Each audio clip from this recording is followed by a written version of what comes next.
Hello there, my name is Triple S, and in this video I'm going to point by point review Season 2 Episode 6 of the Fallout TV show. Let's begin. Point number 1. The water chips having a 30% failure rate and Vault-Tec knowing which of the chips has this chance of failing even before installation raises some questions about the two vaults we know of who have had their water chips fail. Vaults 13 and 33. By the end of 2161, Vault 13's water chip had failed and the main player character known as the Vault Dweller was kicked out to try and find a replacement out in the wasteland, starting with checking the neighbouring Vault 15. What's interesting about Vault 13's water chip failing is that either the vault was meant to be sealed for 200 years to test prolonged isolation, as according to the Fallout Bible, or it was only ever meant to be opened by the Enclave upon such time as they needed pre-war test subjects. In the latter case, it is odd then that Vault 13 was supplied with a water chip that could fail, as while we learn in Fallout 2 from the central computer in Vault City, formerly known as Vault 8, that Vault 13 accidentally received one of Vault 8's Garden of Eden creation kits, or GECK for short, and Vault 8 received Vault 13's spare supply of water chips. This still doesn't explain why Vault 13 received any chips that even had a chance of failing, if it was meant to be a control vault and to only open when it was needed by the Enclave. Now, when it comes to Vault 33's water chip, all we learn about it failing is an engineer saying it's destroyed in Season 1, Episode 3. No details on how or when, but if we take into consideration that Vault 13's water chip failed over a period of time and not all at once, and the engineer specifically used the word destroyed, then we can assume it wasn't because it was a faulty chip, but maybe instead it was destroyed somehow during Moldaver's infiltration of Vault 33 in Season 1, Episode 1. Also, in the last episode, we learned from Cooper that the management vaults in California and Oregon were empty, and I wondered if maybe the vaults were never populated due to it being hinted that the Enclave, not Vault-Tec, dropped the bombs coupled with the Boy Who Cried Wolf effect. Or maybe everyone in the vaults were dead and they contained only corpses, technically making them empty. Or had all the residents just left before Cooper found the vault, just like with Vault 76. What if, however, instead of Reclamation Day being the reason the management vaults Cooper found were empty, it was instead because their water chips had failed? But why would Vault-Tec give their management vaults faulty chips, I hear you ask? Well, if you consider that Barb is being hinted at actually working for the Enclave, and the Enclave, instead of leaving the Earth in a rocket, instead want to repopulate it, then it would make sense as to why the management vaults received faulty water chips. It's Barb's decision which vault gets which chips, and it removes them as a threat to the Enclave, with most of the Vault-Tec management forced out into the wasteland to probably die off. Point number 2. So here we learn that House has actually been given his own vaults by Vault-Tec to do with as he wishes, and this can actually explain why we see the mind control tech in a Vault-Tec vault despite House never trading it to them for cold fusion, since we know the diode ends up in the possession of the Enclave, not House. It's because the management vault it's in is one of the vaults given to House by Vault-Tec as part of their special arrangement. Also, while we learn this is how Hank knew about the mind control tech post-war, we still need an answer as to who he's working for, House or the Enclave. Who told Hank he should ask Betty to switch to be in the meeting? House, so as to convince Hank to work for him by letting him see the mind control tech? Or the Enclave, so that Hank could gather information about House and his tech for them? Point number 3. No one helping Cooper really feels like a meta joke of everyone just being NPCs who can only carry out their scripted behaviours. I could also imagine someone just waiting for him to go feral so they can then set up a tent and stall and sell tickets for the amazing feral cowboy ghoul stuck on a pole and rake in the caps. Point number 4. Who's this knockoff A Clockwork Orange looking motherfudger? You're in the wrong country, my droog. Point number 5. I find it funny Hank talks to Lucy about the novel All Quiet on the Western Front, when its use as a phrase means nothing much is happening, the situation is stable or stagnant, which is a criticism I've seen applied to this season, which really isn't true. A lot has happened to our characters since the start, and it's also a criticism I've seen applied to the state of the wasteland in the show, which again really isn't true. the show has changed the world of Fallout quite significantly. While fans complain about the world of Fallout being a perpetual wasteland, while you could call that stagnant, you cannot at all call it stable or say nothing is happening. Much is happening, with factions fighting factions, perpetuating the wasteland and making a stable situation impossible. Not all is quiet on the Western Front. Point number 6. If you're going to leave the power armor, guys, at least take the fusion core. Those things are useful and valuable, so just sell that. Point number 7. Boneyard mention. Okay, the new name for your shorts is the Boneyard, because there were so many bones in there. And I'm not going to get into it again about the show moving the location of Shady Sands to be a lot closer to Los Angeles, aka the Boneyard. Let's just accept it, like how the show has altered other locations to help tell the story more efficiently and effectively. Like how they changed the Strip, or Camp Golf. Point number 8. Gotta love the needle drop of uranium fever from Fallout 4 and the insight into Reg's mind with the fantasy sequence. This is what he wants, to be the most important person in the room and have everyone dancing to his tune. Point number 9. Speaking of Reg, oh my god, he really is starting to get annoying though. And that's not me saying the actor's not good or the writers are doing a bad job or anything. They're clearly writing Reg to be dislikable, and I must say it is working. He is essentially becoming a cult leader like Birdie in Vault 4 from Season 1, just instead of worshipping Moldava, they're worshipping delicious snacks. And I'm just saying the comparisons you can make of them ignoring crises, putting themselves above others, and just all around acting like idiots, to groups of people that exist right now in the real world.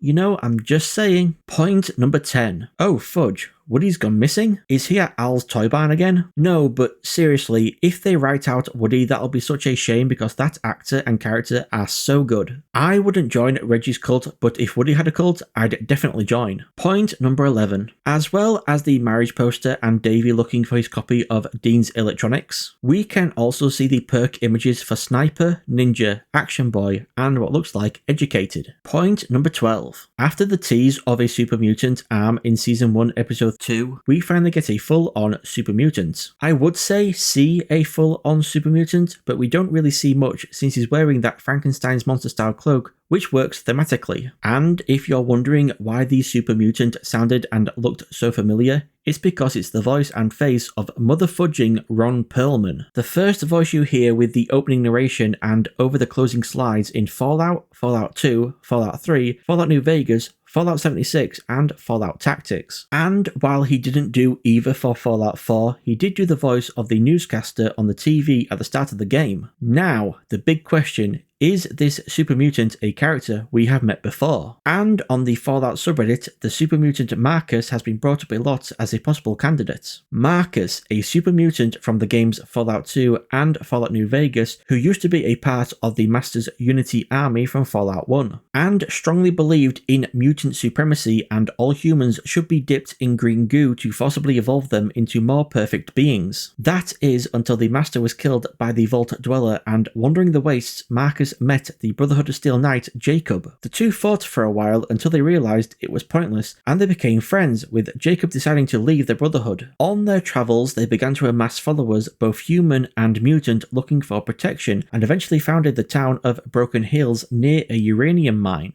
Jacob didn't stick around for long and left, with Marcus never meeting him again. And Marcus would also leave Broken Hills to join the Fallout 2 protagonist, the Chosen One, in fighting the Enclave, and destroying their Poseidon oil rig base, Control Station Enclave. With the Chosen One no longer needing his help after this, and no reason to return to Broken Hills since the uranium mine had dried up, Marcus travelled, and again, after amassing a new following, though this time of just super mutants, he ended up in the Mojave Wasteland. At first, he settled down at Black Mountain, but left with his loyal mutants when another old Unity member, Tabitha, and her Nightkin made living there difficult. And heading away from any human-populated places, he then found and settled down in an old ski lodge up in the mountains, which he named Jacobstown after his old friend. And while predominantly the population of Jacobstown are super mutants, there are actually some human residents, as that is Marcus's dream, to recreate Broken Hills and have humans and mutants coexist peacefully once again. Now, with what the super mutant says to Cooper in this episode, both cases can be made of it being Marcus or not. Super Ron, as I'll call him, really doesn't seem to like humans, and especially not the Enclave, which he name drops, calling them the ones who set all of this in motion. So 1 point against it being Marcus, with him not liking humans, but also 1 point for. Since we know from Fallout 2, Marcus would know more than your average wastelander about the Enclave, after having gone with the Chosen One to blow up their oil rig base. Super Ron also having a chunk of uranium could also be a hint at him being Marcus, since he found a Broken Hills near a uranium mine. Not saying he got the uranium we see in this episode from the Broken Hills mine, since it's quite a distance away and the mine did dry up. Just saying it could be a referential hint of Super Ron actually being Marcus. But then Marcus isn't the type of super mutant to be setting up gore bags, though it could just have been set up to act as a deterrent to anyone coming near the church. You see a gore bag, you know super mutants are nearby, and you leave before you end up as the gore in another bag. And it might not even be human gore in there, it could be Brahmin gore or some other animal. But I digress. After all that evidence for and against Super Ron being Marcus, what do you guys think? Let me know in the comments below. Point number 13. I wonder why Super Ron has NCR crossed out on the wall. Is it because they're really not around anymore after Shady Sands blew up? Or is it because he also tried to recruit them but it didn't work out, so he crossed them off of his list? Also, was he specifically aiming for the letters when he threw something to discourage Cooper from moving, or was it not intentional symbolism? Because he does do it as he's talking about mutants being driven to extinction and forgotten about. If Super Ron is in fact Marcus, then did something happen to Jacobstown and that's why he's now at this church? Did the NCR at some point after New Vegas the game come to Jacobstown and destroy it or something? Point number 14. Love the lighting here that makes Cooper look half skeleton, half ghoul, showing how close he is to dying both physically and mentally. Though speaking of mentally, he doesn't make any feral noises throughout this entire scene. So maybe Super Ron gave him some of his anti-feral drug while he was asleep or something. Point number 15. There have been behind the scenes images released of a very interesting scene that appears to have been cut from this episode. The 3 images in question, which I just cannot find the source for no matter how hard I search, appears to show Cooper when he is strapped down in the church, hallucinating Janie and also Lucy. And it may be the case that this scene was cut due to Cooper actor Walton Goggins getting a bit too emotional whilst filming it. As in an interview released on the Verinda Showler YouTube channel December 7th, 2025, he revealed, okay, mine, pretty simple, pretty straightforward, because it happened. Missing his family. Moreover, missing his child. And there was a scene that we did that didn't make it in the cut, mind you. And it just so happened to coincide with a day that I was inconsolable, missing my own child. And we were filming it, and it just became something else entirely. Like it became really, I couldn't handle it. And there were a lot of people in the room, and everybody got uncomfortable, like in the best way, right? Because it's like, man, I just miss my kid, and this, like, you know, whatever this is. And so I think it's just missing being close to the people that you love. Yeah. You know what I mean? Yeah. So it would make sense that he could be referring to this cut scene, which these BTS pictures are from, what with both Cooper and Walton missing their kids. Point number 16. So here's what I think of how Janie being born somehow affected why presumably the Enclave decided to end the world. That with the birth of Janie, the Enclave convinced Barb to work for them, saying, look, at some point someone's going to start dropping bombs, be it America or China, it doesn't matter. The end of the world is coming. But if you work for us and get stuff done in Vault-Tec that we want done before we end the world, we'll make sure your family survives and can then help us rebuild a better world from the ashes for your daughter and her children and so on. But now, with her starting to have second thoughts about how much evil she can tolerate to ensure the safety of her family, the Enclave comes along and switches their promise of protecting her family if she does what they say,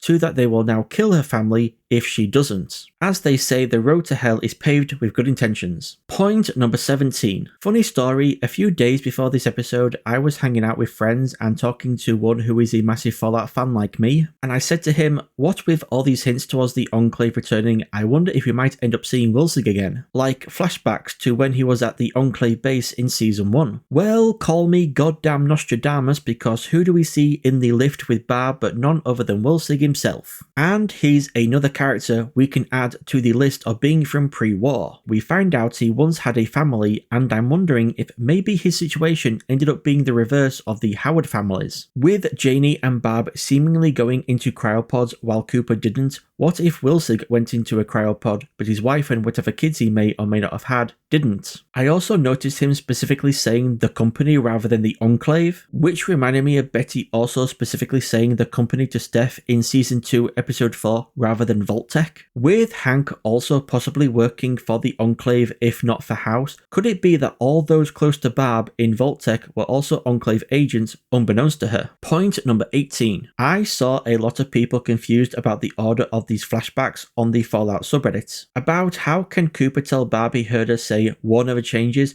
when Wilsig hasn't yet told her to say that in the upcoming meeting. It's because it's a flashback in a flashback. Cooper asks her who could be worse than her, and the flashback is then meant to be her explaining to him who could be worse and how they threatened their family. And this flashback and the one from the start of the episode all happened before the big corporations meeting that we saw in Season 1, Episode 8. So could the shadowy figure Barb looks at have been Wilsig, and he was there to remind and make sure Barb says about dropping the bombs themselves? Point number 19. I like the juxtaposition of the happy dancing couple on the wall behind Barb and Coop as they're having their fallout.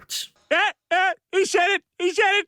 Point number 20. If this mind-controlled worker here looks familiar, it's because he's played by Jared Bankins, who also played Khan leader Nick the Prick in Season 2, Episode 1. Now, the question is he still playing Nick the Prick in this episode, and that Nick actually survived the shootout with Cooper and later ended up being captured by Hank? Point number 21. Seeing Biff being wheeled in, I think I speak for everyone when I say the first thought that comes to mind is, where is his pet squirrel? If anything has happened to that poor, adorable squirrel, I say we boycott the show. Point number 22. Hang on, what? Fallout 4? Institute-looking tech doing in a vault in presumably Vegas. Is this the show creators incorporating elements from Fallout 4 and Fallout 76 into the New Vegas setting again? Point number 23. You know how earlier in the video I mentioned the Master's Unity army from Fallout 1, where humans were being forcibly dipped in green goo to turn them into the more superior race of mutants as the Master and Marcus believed they were, to remove differences and make everyone the same, unified in the purpose of creating a better world, hence why they were called Unity? Yeah. Anyone else seeing the parallels here between Hank and the Master and their armies of mutants / brainwashed? War doesn't just change, it also appears to repeat itself. Point number 24. Hank played Lucy like a fudging fiddle setting this up, and judging by that look on her face, she knows it. Also, I find it interesting thematically that to stop the NCR and Legion fighting, all Lucy had to do was push a button. Because if you take into consideration the phrase finger on the button, which was also referenced by Hank in Season 2, Episode 5, with its connection to nuclear war, the president has their finger on the button ready to launch the nukes. Rather than pushing a button to start conflict, Lucy pushing the button here stopped conflict. A complete reversal of the meaning. Point number 25. Here we find out what's in the case Hank has handcuffed to him, a device like that which Wilsig used in Season 1, Episode 3 to implant the cold fusion diode under his skin. And Barb uses it here on Hank, who had the diode under his skin, so that if someone did assassinate him and steal the case, they still would not have got their hands on cold fusion. The question is though, why is Cooper still wanting to take the diode and stop the deal? Maybe he didn't believe House when he said he wasn't going to use the diode to drop the bombs, and he thinks the other companies need it so that they can drop the bombs, so he plans on giving it back to Moldava? Or maybe he was going to try and get rid of it so no one gets it. Point number 26. I doubt Cooper still has the lump of uranium inside of him, because if he did, he'd essentially become a glowing one, irradiating everyone and everything around him. How would he be able to make friends like Super Ron wants him to when he's giving them all radiation poisoning? No, I think Super Ron took it out of Cooper after it gave him enough radiation so that he started to heal. Plus, Super Ron wouldn't want to give up the uranium. I mean, what else is he supposed to put in his lamp to see when he's out at night? Point number 27. In the outro animation, you can see a blink and you miss it sign for FEV cultivation, meaning there must be some form of FEV at the Vault-Tec Southern California headquarters. Because why else would Ronnie take them there since he says Phase 2 involves FEV? And speaking of Vault-Tec and FEV, I've seen people say, including my friend I mentioned earlier in the video, that the Tri-Vault and FEV are directly connected. I myself don't think so. I think they are connected definitely in that the next step after creating one or more super managers involves FEV. But if FEV was directly connected, then there'd be rooms full of vats of green goo that are part of the Tri-Vault, so that the residents wouldn't have to leave to do Phase 2. I see it as being more like the situation with Vault 76. Its main job was to be a control vault, but the Overseer had also been given a secondary objective: to secure the Appalachian nuclear silos so that no one except Vault-Tec would have control over them. And with the Tri-Vault, we see something similar, with its main objective being to breed a race of super managers, and now that's done, it's on to the next objective of securing FEV. Also, we have to question the canonicity of the outro animation, since Bud Askin's office isn't that far away from the FEV cultivation room. Yet Ronnie, who was Bud's personal assistant, says specifically to Norm in Season 2, Episode 4, Future Enterprise Ventures, not Forced Evolutionary Virus or even its acronym FEV. So has he actually seen the FEV cultivation sign and figured out it's something to do with viruses or bacteria? Or did he just never put together that Future Enterprise Ventures and the letters FEV on the sign are connected? Point number 28. Do my eyes deceive me, or is that a sentry bot? And not just any sentry bot, but a sentry bot that looks like the ones from Fallout 3 and Fallout New Vegas, rather than Fallout 4 and Fallout 76. Neat! Thank you all, everyone, for watching. If you enjoyed the video, and I hope you did, give it a like to let me know, and if you want to see more, then make sure to subscribe. Thank you all so much again for watching. I've been Triple S, you've all been amazing, and I shall see you all in the next video.